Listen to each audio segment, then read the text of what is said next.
بسم اللہ الرحمن الرحیم۔ ڈیئر اسٹوڈنٹس، آج ہم انٹر پارٹ 2 کا پہلا سبق پڑھیں گے، مناقب عمر بن عبدالعزیز۔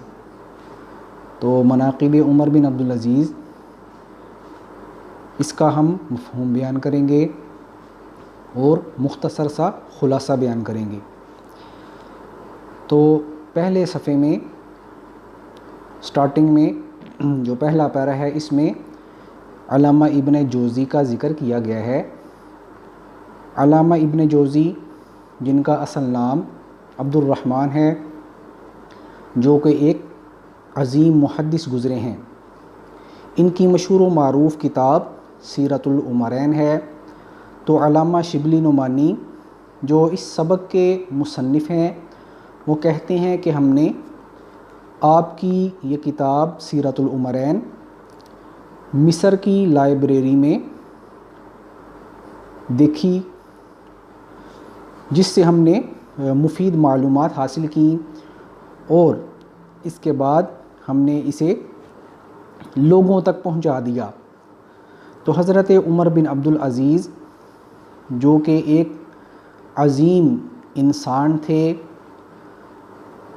اور حضرت عمر رضی اللہ تعالی عنہ کے خاندان سے تھے۔ آپ رضی اللہ تعالی عنہ کی بے شمار دینی اور مذہبی خدمات ہیں، اور جب آپ نے خلافت سنبھالی تو آپ کی خوبیوں کی وجہ سے لوگوں نے آپ کو بہت سراہا، یہاں تک کہ آپ کو عمر ثانی کا لقب عطا کیا گیا۔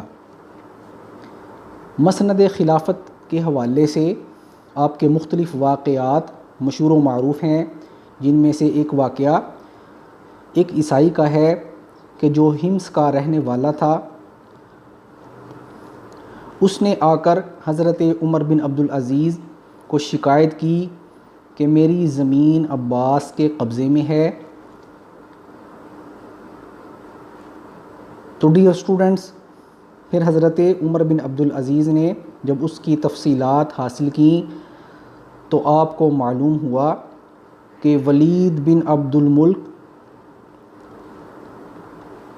جو بنو امیہ کے چھٹے حکمران ہیں، انہوں نے یہ زمین عباس کو دی، اور اس کے بعد پھر یہ زمین عباس کے پاس رہی۔ تو جب عیسائی والا معاملہ حضرت عمر بن عبدالعزیز کے پاس آیا تو آپ نے قرآن مجید کے مطابق فیصلہ کیا اور وہ زمین عیسائی کو واپس دلا دی۔ اسی طرح مصنف یہاں بیان کرتے ہیں کہ جس طرح سلاطین بنو امیہ کا طریقہ تھا، یعنی بنو امیہ کے جو بادشاہ تھے، وہ لوگوں سے زمینیں وصول کر لیا کرتے، ان کی زمینوں پر قبضہ کر لیتے، اور اس کے بعد اپنے خاندان میں تقسیم کر دیتے۔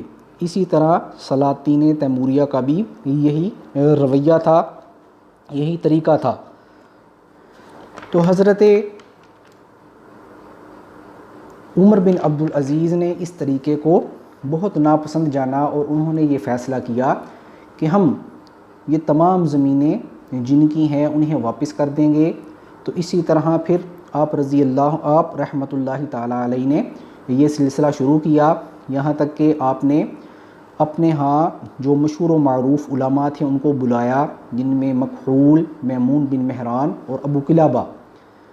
پہلے مکحول سے رائے لی گئی، جنہوں نے خاصا اچھا جواب نہ دیا۔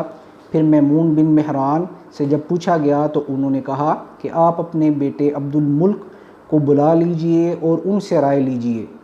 تو چنانچہ عبد الملک نے اپنے والد محترم سے یہی عرض کی کہ آپ ان لوگوں کی زمینیں واپس کر دیں، ورنہ آپ کا شمار بھی ظالموں اور غاصبوں میں ہوگا۔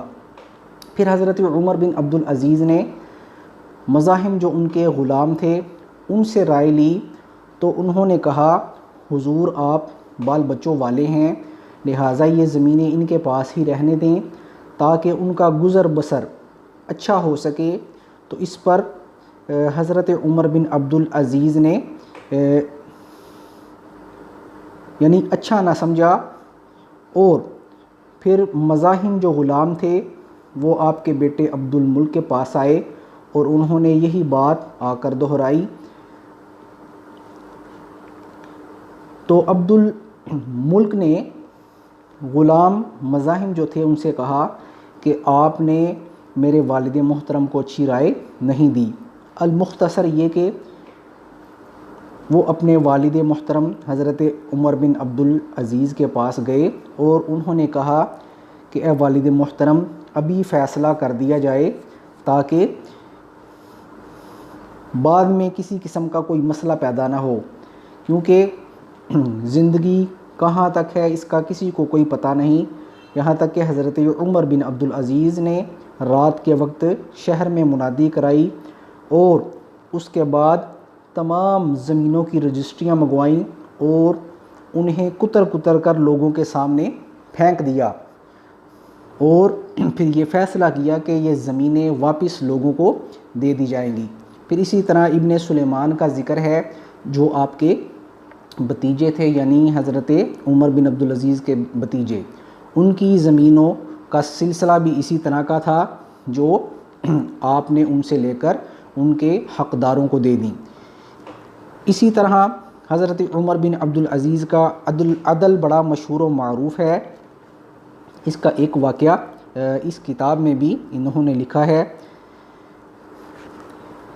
علامہ ابن جوزی کے حوالے سے، کہ ایک عیسائی جب زمین کا جھگڑا لے کر آپ کے پاس حاضر ہوتا ہے تو مسلمہ بن عبد الملک جو آپ کے برادر نسبتی تھے، آپ نے وہ زمین ان سے لے کر عیسائی کو واپس دلوائی۔ تو یہ حضرت عمر بن عبد العزیز کا عدل تھا۔ آپ اپنے رشتہ داروں کو ان کے حقوق ضرور دیتے، لیکن اگر کوئی دین اسلام کے خلاف چلتا تو آپ دین اسلام کے مطابق فیصلہ کرتے۔ آپ رحمۃ اللہ تعالیٰ علیہ کا حسن سلوک بڑا مشہور و معروف تھا۔ یہی وجہ ہے کہ عیسائی اور یہودی بھی آپ کی عزت کیا کرتے اور آپ کی مہمان نوازی کیا کرتے۔ تو یہ آپ کو شرف حاصل تھا کہ وہ لوگ بھی آپ کی عزت کرتے۔ یہی وجہ ہے کہ آپ نے جب اپنے مقبرے کی زمین ایک عیسائی کی جو زمین تھی وہ دیکھی جو آپ کو پسند آئی، تو اس پر انہوں نے وہ ہدیۃً آپ کو زمین دینا چاہی، تو آپ نے اس سے انکار کر دیا اور 30 دینار میں وہ زمین خرید لی۔ اسی طرح آپ رحمۃ اللہ تعالیٰ علیہ مساوات کے پیکر تھے۔ یہی وجہ ہے کہ آپ رحمۃ اللہ تعالیٰ علیہ اپنے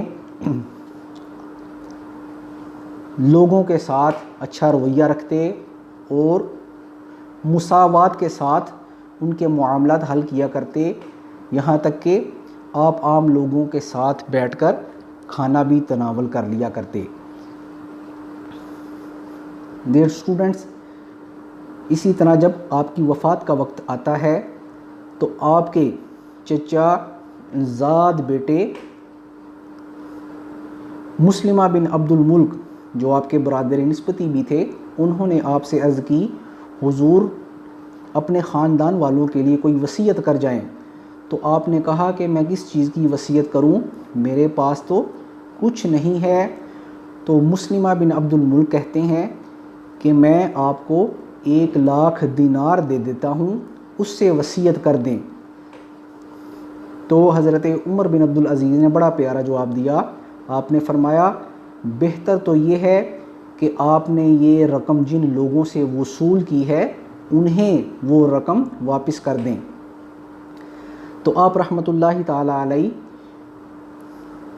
ایک عظیم انسان تھے اور آپ نے اپنے دور خلافت میں مسلمانوں کو بہت زیادہ فائدہ دیا، اور اس کا اندازہ اس بات سے لگایا جا سکتا ہے کہ ہشام بن عبد الملک جو بنو امیہ کے 10ویں حکمران تھے، جب انہوں نے وفات پائی تو ان کے ترکے میں یعنی وراثت میں جو مال تھا وہ 1,10,00,000 دینار تھا، 1,10,00,000 دینار۔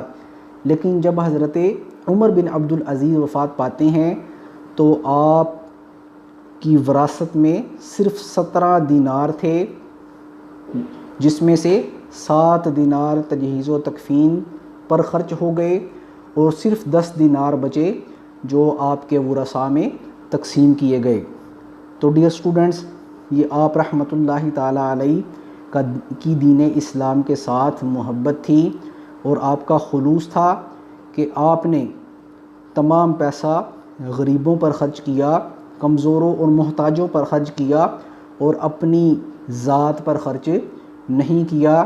یہی وجہ ہے کہ آج آپ کو دین اسلام کی وجہ سے اور آپ کی خدمات کی وجہ سے آج بھی یاد کیا جاتا ہے۔ اللہ تعالیٰ آپ کی قبر پر کروڑہا رحمت نازل فرمائے۔ تو آج کا یہ لیکچر مکمل ہوتا ہے۔ مجھے امید ہے کہ آپ کو اس کی سمجھ آ گئی ہوگی۔ والسلام علیکم ورحمۃ اللہ وبرکاتہ۔